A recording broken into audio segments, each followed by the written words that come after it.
Hi, my name is Matt Augusta. I'm president of Steele Rubber Products. And I'm going to show you how to change the trunk weather strip on this 74 LTD. It's very simple, and if you go step by step, you won't have any difficulty doing it.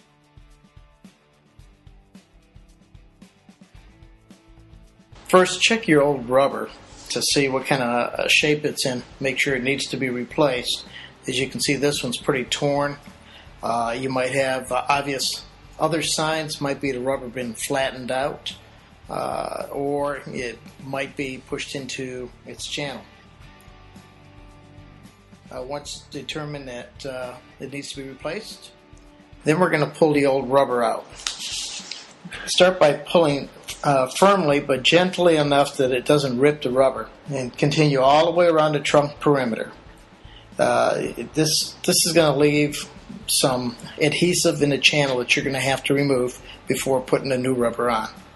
But if you're careful at pulling, the majority of the adhesive will come up, and the rubber won't tear, so it'll make it easier to clean. I use a plastic tool to sometimes help separate the rubber from the glue.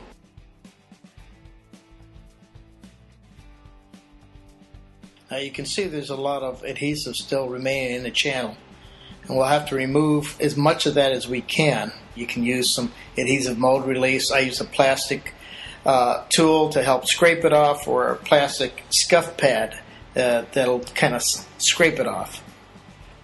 Once everything is clean, you want to be sure to wipe all the dust out of it, and then put your small bead of adhesive in the channel all the way around the perimeter of that trunk where the rubber has to seat.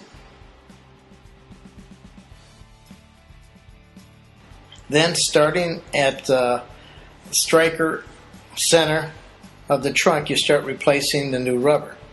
The new rubber should snap in place. Now, we're working on a Ford here, but it'll work the same way with General Motors or Chrysler products. The rubber just snaps into the channel, and the adhesive is what's going to hold it from pulling out of the channel if it gets any side pressure. Now, I like to use masking tape around the corners just to hold everything together so that it doesn't pull out as it's sitting waiting for the adhesive to take hold. Use your tool to make sure that everything's gone into the channel and locked in place.